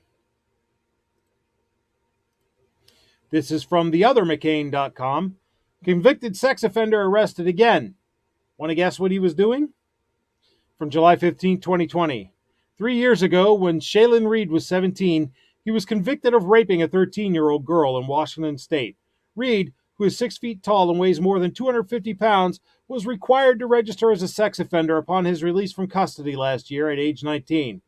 Because of his age at the time of his conviction, Reed served his sentence in juvenile rehabilitation. You might think that this blubbery pervert would avoid doing anything that could send him to actual adult prison, where the inmates tend to be muscular brutes who take pleasure in inflicting sadistic violence on child molesters. And they do. But it turns out that Reed isn't very smart. He joined Antifa. A convicted child rapist was charged with felony assault stemming from violence at an Antifa and left-wing protest in Olympia, Washington on Sunday. Shaylin A. Reed, 20, of Olympia, was accused of striking a man on the head with a baton in front of the Olympia City Hall. Video recorded of the assault shows the victim bleeding profusely from the head. According to Olympia Police Lieutenant Paul Lower, Reed allegedly disposed of his weapon in a trash receptacle and changed clothes before being arrested. Reed is currently held at the county jail on felony assault charges. Police believe he was also part of a group of rioters who destroyed property at an Antifa and Black Lives Matter protest in Olympia on July 5th. Now, I'm absolutely shocked that this guy got prosecuted in Washington State, but I'm glad. It seems that there's at least one prosecutor in these leftist-leaning areas who,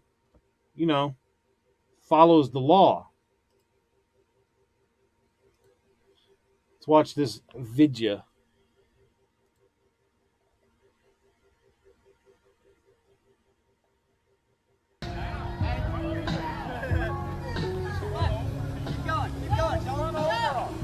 So the Antifas are standing there blocking people from leaving the area, trying to block cars from leaving the parking lot. This fellow in the bright yellow shirt is the one who gets his dome split.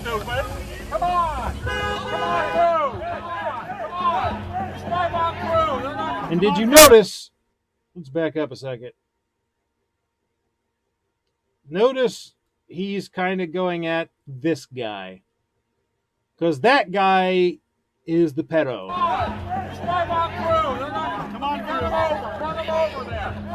So they're having words.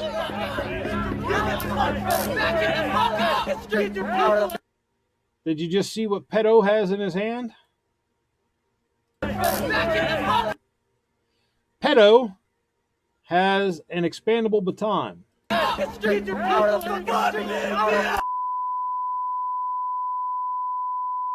Because, these Antifa types think they're justified in doing whatever the hell they want to do, causing whatever kind of disruption they want, impeding people from going about their lawful business, threatening.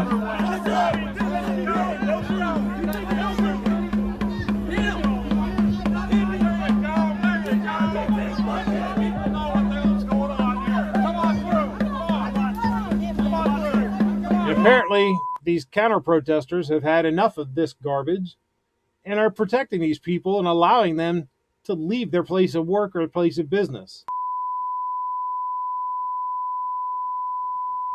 Fuck, somebody's got to block the dump trucks, man.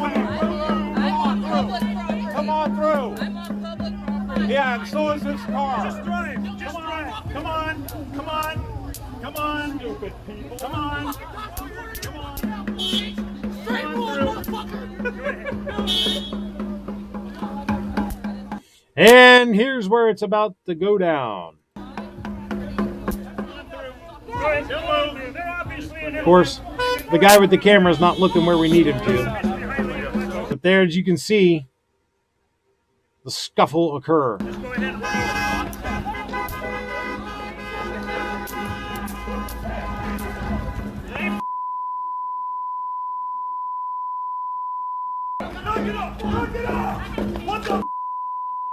And the chubby Chester has already split the dude's wig, as you can see there.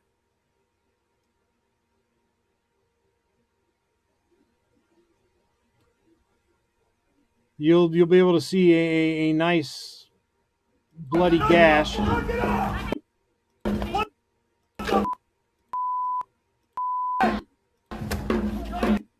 Right there. It's already on dude's forehead.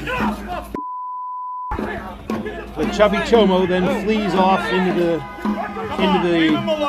city streets while this guy's leaking. And he's been hit at least twice, because look at that lump. That looks like a frickin' cartoon lump on this guy's head.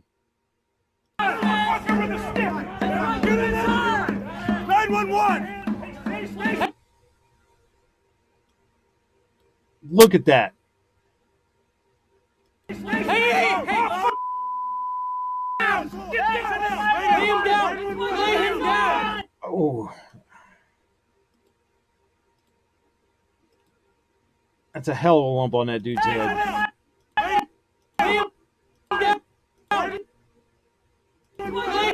Look at that. So he hit him at least twice in the head with a baton. That's deadly force right there. Lay him down! Lay down! Lay him down! Lay down! Lay down, bud! Lay down! Lay down! Lay down! Lay down! Every time I see that, man, that just makes me cringe. But I'm glad that this guy's getting prosecuted. This guy should get prosecuted. This guy was creating a riotous situation, threatening people, had a weapon in his hand, being part of the problem, not defending anybody. He was antagonizing people. He went there with the intention to commit violence, and he did. And I'm absolutely shocked that in that area he's being prosecuted, but he is. So good on that district attorney. And yeah, I know that wasn't technically Second Amendment related, but it's Antifa, and I can't stand those people. So I'll bring it up.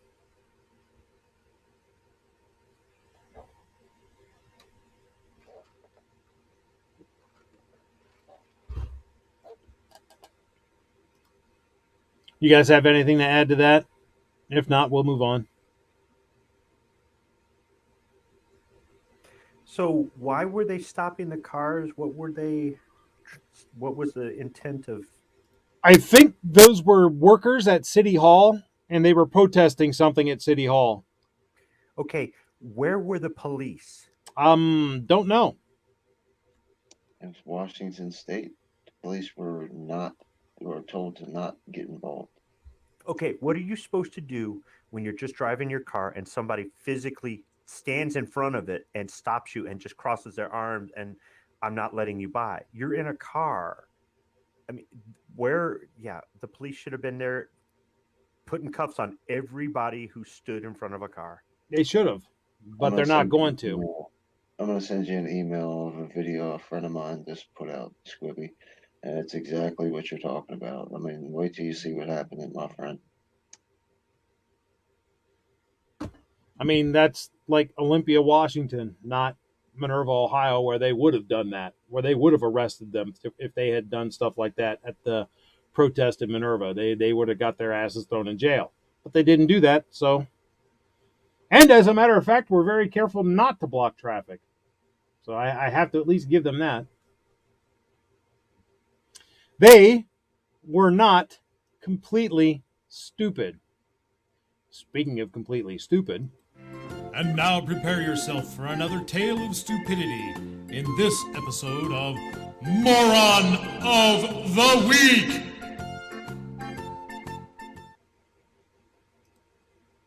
Ah, yes, Moron of the Week. Fast becoming my favorite segment. We have a little bit of a selection for you today. First up on the menu, as sort of an appetizer, if you will, is this wonderful lady. And I'm going to butcher the pronunciation of her name, but bear with me. It's not necessarily her. You'll see why. This is a piece from BearingArms.com by Cam Edwards. She vowed to protect the 2A. Now she's hired a veteran gun control activist. Representative Xochitl,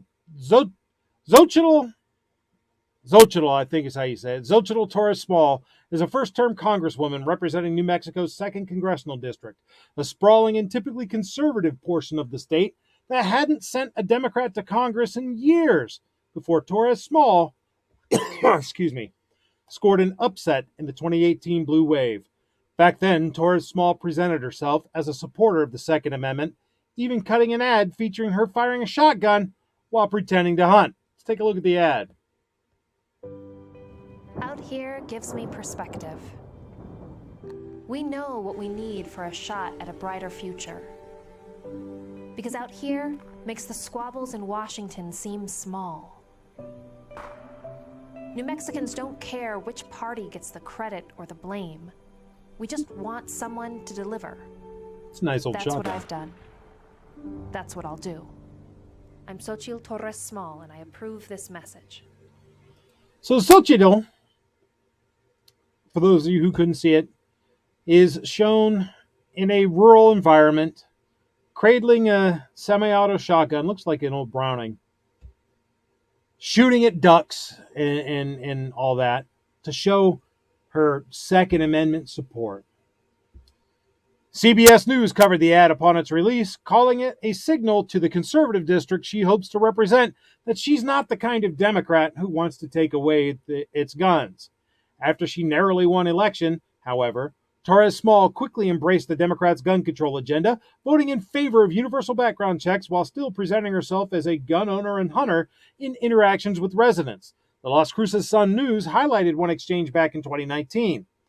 Asked for her preferred action on gun regulations on a night falling after August 3rd mass shooting in nearby El Paso, Torres Small said, "The Second Amendment right to bear arms comes with its responsibilities, and that's why I voted for comprehensive background checks, because I think, like most gun owners do, that we have to act responsibly and make sure we're keeping our communities safe."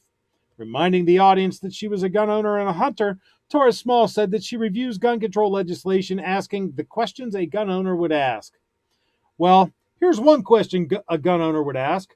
Why on earth would anyone claiming to be a Second Amendment supporter hire a veteran of Michael Bloomberg's Everytown for Gun Safety to be her campaign manager? The Las Cruces Democrat recently announced that she had hired Emma Cachamo to win re-election in what is expected to be a close race in southern New Mexico's swing district. Cachamo is a former campaign manager for Democratic U.S. House hopeful Teresa Leger Fernandez in northern New Mexico.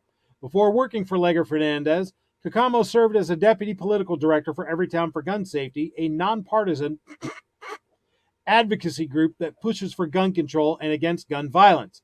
But some conservatives see the group and any proposed gun control measures as an attack on gun rights. Well, yeah, that's because they're not frickin' blind. Michael Horenberg, campaign manager for Torres Small's Republican challenger Yvette Harrell, said the hire reeked of hypocrisy from the Democratic congresswoman who shot a rifle in a 2018 campaign television ads, actually it was a shotgun, and often reminded voters in the rural region she was a hunter. This is yet another example of Xochitl Torres Small saying one thing to get elected and doing the opposite when it matters, Horenberg said. By hiring a radical anti-gun operative to run her campaign, Torres Small is again proving she does not support our Second Amendment and that her actions were totally out of step with the values of New Mexico's 2nd District. So, it's not Xochitl Torres Small who I'm putting in the running for the Moron of the Week. Oh no! It is the voters in her district who believed that obviously fake bullshit from her. So, Xochitl voters, shame on you. You are contestants in Moron of the Week. Next up is a piece from The Truth About Guns. It's by Dan Zimmerman from July 13th. Shannon Watts announces mom's demand action is also anti-cop. I love that picture of her. This makes her look so idiotic. It's great. There was already a strong connection between the movement against police violence and the movement against gun violence. Some mothers of the movement, like Representative Lucy McBath, have devoted their efforts to the broader gun violence prevention movement. How has the recent movement for racial justice affected the movement against gun violence? Police violence is gun violence, and that's why our movement must be responsive as well. We're partnering with leaders and organizations who are experts against policing. We're committed to working with them to address white supremacy and racism at its roots. We are seeing an appetite among lawmakers to push anti-police brutality legislation. Emma Hinchcliffe in Moms Demand Action founder Shannon Watts, police violence is gun violence. So, yeah, there you go. Moms Demand founder Shannon Watts saying police violence is gun violence and racist, and therefore gun violence is racist, and therefore gun owners are racist. So Shannon Watts has a spot in Moron of the Week. But wait, there's more. There's always more. Because Chicago is the gift that keeps on giving, much like herpes. This is a piece from Breitbart. Mayor Lori Lightfoot, Chicago needs more gun control. Mayor Lori Lightfoot suggested Wednesday that there are easy things that can be done in response to Chicago gun violence, one of which is institute more gun control. The Chicago Tribune reported Lightfoot made her comments in reaction to President Trump's intimation the federal government may step in because leaders in Democrat-run cities, particularly Chicago, have seemingly acquiesced to gun violence in their streets. Lightfoot said, if the president was really committed to helping us deal with our violence, he would do some easy things. What he would push for is universal background checks. He would push for an assault weapons ban. He would push to make sure that people who are banned from getting on airplanes can't get guns. She did not mention the Chicago area already has an assault weapons ban, thanks to Cook County prohibition. Moreover, Chicago and the entire state of Illinois already have a licensing process for would-be gun owners that includes a background check. This is a de facto universal background check system wholly separate from the vetting process one goes through to purchase a gun or obtain a concealed carry permit.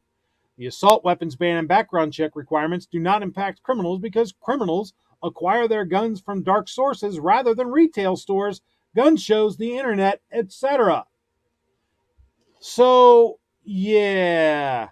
And on August 30th, 2015, Breitbart News reported a University of Chicago crime lab study showing criminals in the Cook County Jail largely spoke of having acquired guns in undetectable ways on the streets. Another ramification of criminals' means of acquiring guns is that Lightfoot's no-fly, no-buy suggestion is moot. Such a law wouldn't have no impact on Chicago gun violence because it presupposes criminals are buying their guns from a retail store instead of the street. And, well, you know, maybe Rocall's selling it to them as the beginning, the input of the iron pipeline, right? Over there in Indiana. Mm-hmm. Midnight Range wants to know, would somebody call Howard Stern and let him know that Beetlejuice is doing a shitty job running Chicago and he needs to go get him? Oh no, that's horrible. But maybe accurate. So Lori Lightfoot is a contender in Moron of the Week. But wait, there is still one more. Biden? No, Biden's always in there. He goes without saying. This is a piece from bearingarms.com, posted on July 17, 2020 by Cam Edwards. College student disciplined over photo with rifle. A Fordham University student says he's being forced to undergo political re-education after running afoul of campus administrators after posting a picture of himself holding a rifle and referencing the anniversary of the Tiananmen Square massacre. Andrew Tong tells the Epoch Times that officials at Fordham declared that he had violated the university's regulations relating to bias and or hate crimes, as well as the school's policy against threats and intimidation, with 2 social media posts. The first post was simply a picture of retired St. Louis Police Captain David Dorn, who was murdered during riots in St. Louis a few weeks ago. Beneath Dorn's picture, Tong simply wrote, "Y'all a bunch of hypocrites." In the second post, Tong posed with a rifle, captioning the picture, "Don't tread on me," hashtag 1989-64, with emojis of the U.S. and Chinese flags. And it's a picture of him standing there holding an AR. Tong says that was a reference to the Tiananmen Square massacre, which took place on June 4th, 1969. As the son of Chinese immigrants, not 69, 89, as the son of Chinese immigrants, you can imagine that Tong might have some strong opinions about the massacre of students and pro-democracy demonstrators at the hands of the communist government, but I don't see anything threatening at all in his Instagram post.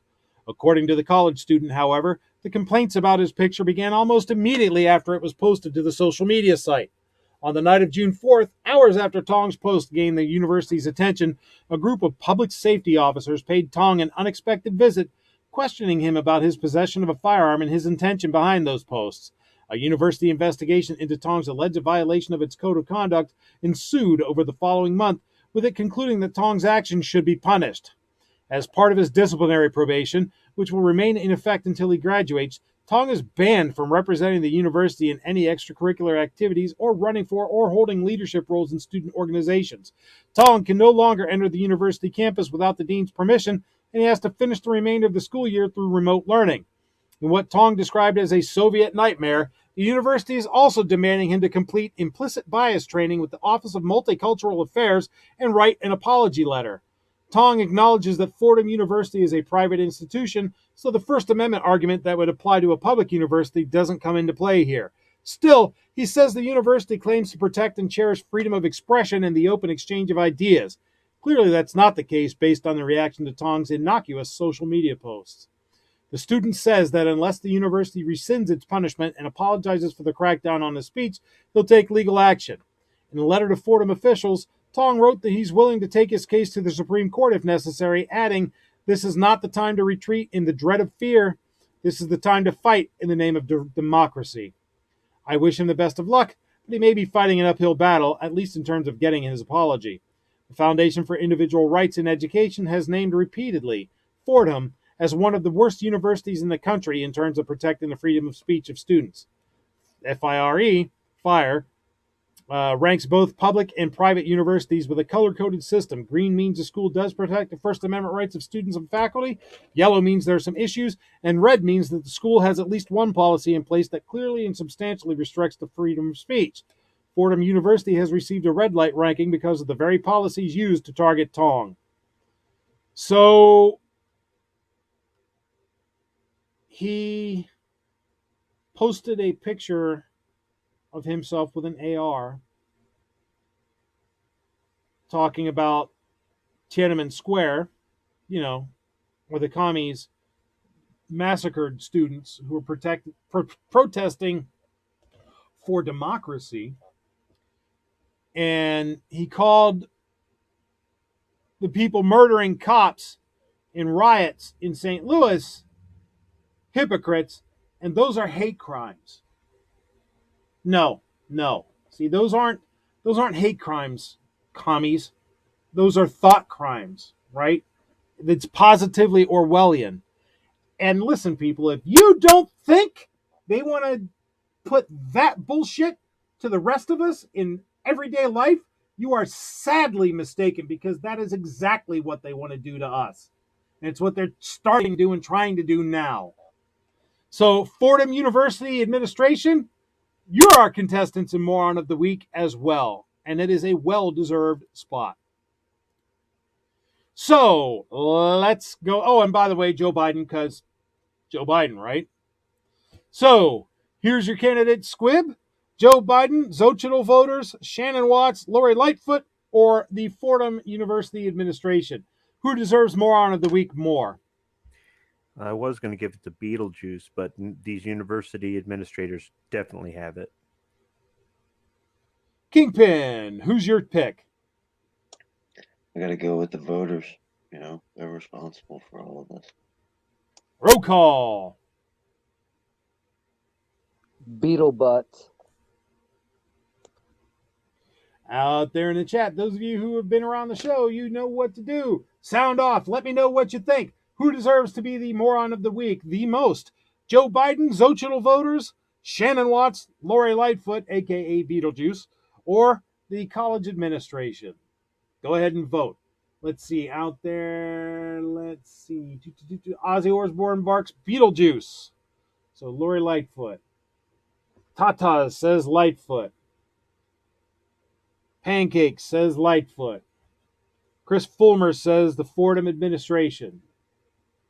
I'm going to go ahead and vote Fordham administration as well.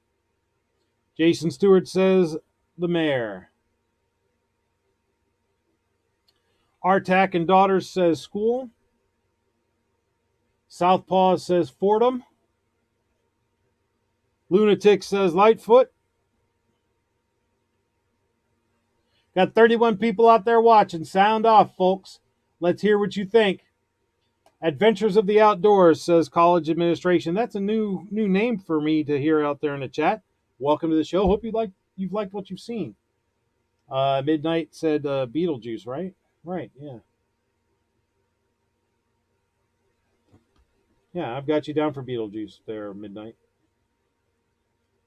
So right now we've got 6 for Beetlejuice, 6 for Fordham administrators, 1 for Xochitl voters. Anybody else want to come in here? I'd really hate to have this as a tie. Think about this while you're voting. Fordham University also gave Chris Cuomo a law degree. If there's a tie, does Joe Biden win by default? No. Okay, because I heard that that's what's going to happen in the election, is that he'll win by default if there's a tie. Somebody go out there, give me one more vote, one way.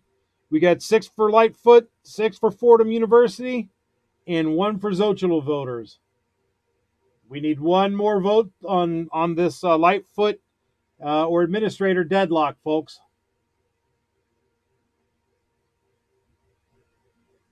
Midnight Range, your son's vote does not count because I don't believe you. I think you might be prevaricating. That means lying. Oh, you fessed up. Not really. He doesn't say that. Now, if Little Dude... We all know that Little Dude would vote for Tyrannosaurus Rex anyway, right? And Chris Fulmer, your cat, does not count. He counts even less than the dinosaur vote. Gabe Stark says Lightfoot. So there we go. We have 7 Lori Lightfoot, 6 for college administrators, and 1 for Xochitl voters. So I'm going to go ahead and call this for Beetlejuice herself. Did you guys see Lori Lightfoot do the press conference about the census when she put the cowboy hat on? No. And had the dude sitting there riding a horse? No. Oh my gosh, you got to look it up. Well, that proves that she would have deserved it just for that. Lori Lightfoot, you are the Right of the People's Moron of the Week. And there we had another tale of stupidity in this week's episode of Moron of the Week. Those of you who have watched the show for a while know what's coming next. It's getting to be time to roll up the sidewalks and fold up the awning, sweeping the floor and stacking the tables on top of the chairs. So we're going to go to Roll Call 219's favorite segment, Self-Defense Shoutouts. Yeah. For those who are new to the show or who have never stuck around to the end, self-defense shoutouts are not where I'm reveling in the proposition that the bad guy won the room temperature challenge by taking a dirt nap. It is where I'm reveling in the proposition that the good guy had the means, method, and opportunity to prevent the bad guy from making him do the same. First up,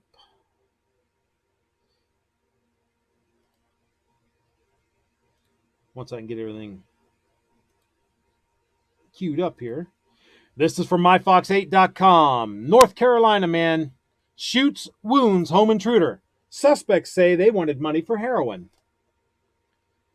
By CNN Wire from July 14, 2020. Macon County, North Carolina, WLOS. Deputies say a Macon County man shot and wounded a home intruder Saturday night, July 11th. The man told investigators a woman knocked on his door, and when she answered, a man tried to force his way inside. The homeowner shot the male intruder in the arm, and the suspects escaped in a car.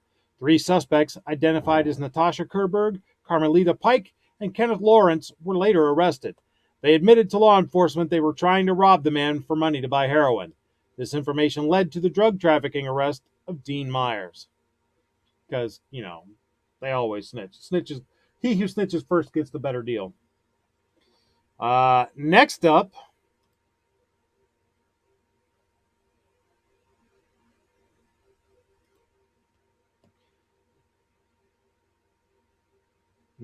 from news5cleveland.com, Cleveland police investigating after man shoots, kills dog that was attacking his pregnant girlfriend. By Cameron Justice from July 12, 2020. Cleveland police are investigating after a man shot and killed a dog after it attacked his pregnant girlfriend while she was taking it on a walk Saturday evening. Around 6:44 p.m., officers responded to the 9200 block of Rosalind Avenue after receiving a call that a woman had been attacked by a pit bull, police said. Once on the scene, officers found that a 31-year-old woman was being transported by EMS to university hospitals in serious condition and saw the dog lying lifeless in the street, according to police. The woman's boyfriend told police that he had shot and killed the dog after he witnessed it attack his girlfriend, police said. The man told officers that he was arriving home and witnessed his girlfriend across the street walking the dog when it turned and attacked her. He said that she kept trying to push the dog off, but it continued to attack. The man said he then ran over and tried to stop the dog but couldn't, so he ran inside to grab a firearm that belonged to his girlfriend and shot and killed the dog, according to police. Police visited the woman in the hospital, and she told officers that she had never had any issues with the dog being aggressive before, and she couldn't understand why the attack had happened, police said. The woman suffered lacerations and puncture wounds to both her arms, legs, and hands, and another to her abdomen, according to police. So, it's not just the two-legged variety of bad guys that we need to worry about. Wait a second. It was her dog? It was her dog. I mean, I don't know these people, but I've had two. I got a pretty big aggressive pit bull upstairs that, I mean, they are abusing that dog. If it just turned around and attacked them, I mean, pit bulls just don't do that. No dog just turns around and starts attacking you for no reason. That just doesn't happen. I mean, I hate to be so steady about it because anything could happen, but in the experience I've had with large dogs, they were doing something to that dog. Something else happened. It's entirely possible. I don't know. Yeah, I think they want to attack this person now. Next up, and last but certainly not least, from fox2now.com, armed robber killed by man with gun. St. Louis, Missouri, from July 13, 2020. An attempted robbery in downtown St. Louis ends with the suspect being shot and killed. Police say the armed man tried to rob a man along Cole Street at 10 p.m. The victim was also armed and shots were exchanged. The would-be robber was killed. And that's how that story should end. There you have it, folks. Some instances where the good guy defended themselves or another against the bad guy, whether two-legged or four. And despite what NPR or the mainstream media would have you believe. And on that note, we're going to go ahead and wrap things up. But before we go, I would like to thank my esteemed panel for stopping by. Apparently, Pickle had to drop out. So I will thank him very much for being part of the show tonight and contributing his views to the conversation. Go ahead and check him out, Calaveras 32 Special. does some good stuff. Speaking of good stuff, Squib, is there anything you'd like to promote? Anything you'd like to plug? Any last words of wisdom you would like to give us for the evening? Tomorrow morning at 9 a.m. Eastern, the only time zone that matters, check out Caliber Corner on the Travis P11 channel. Kingpin, anything you'd like to leave us with, sir? No, thanks for having me. Always a good show. I appreciate a good conversation. Well, thank you, sir, and you're always welcome. Speaking of always welcome, roll call. Where can people find you? What would you like to say? Yeah, you can find me over there on the YouTube somewhere at Roll Call 219. Go over there and check out my videos. Just posted one today about some equipment that I'm going to be using. Hopefully it'll help me out making some better videos and all that jazz. You can find me on Twitter. I've been tweeting a lot of people here recently, which is Nick Cannon and some of these other celebrities that are, involved in pedophile rings and things of that nature. I'm also on Instagram. You can go find me on Instagram at Roll Call 219, along with that Twitter stuff. I finally got back on Facebook after being restricted for a couple of days because I told somebody that they're full of bitch skin. So that was reported. That's what I got banned for. So I'm back on there. I'm not going to use that platform as much.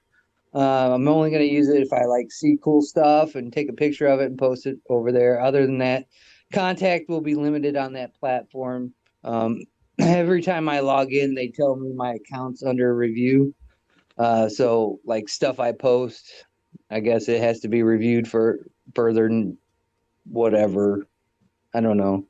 But just go check out my YouTube channel. That's where I'm mostly at. Go subscribe, go comment. I try to get to all the comments. And if you want to do Patreon, there's links in those videos where you can find me there if you want to chip in and throw a couple bucks my way.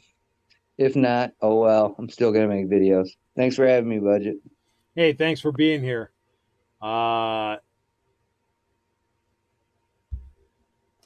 Speaking of thanks for being here, I say it every week because it's true. I am humbled and amazed that so many of you have decided to stick around and watch this thing, particularly those of you who've been here from start to finish.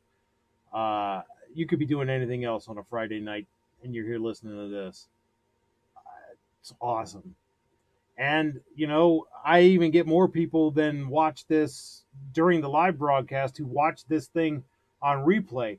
That is so cool, too, That's why I say if you have a comment to leave down in the comments below, if you're watching this on replay, do it. Let me know what you think. Speaking of letting us know what you think, always let your Congress critters elected representatives know what you think. Send them a snail mail, email, telephone, telegraph, carrier pigeon, smoke signals, tom-toms, semaphore, heliograph, bicycle messengers, anything you have to do to let them know what you think, and never, ever, ever give up the fight. I'll see you guys on the next one.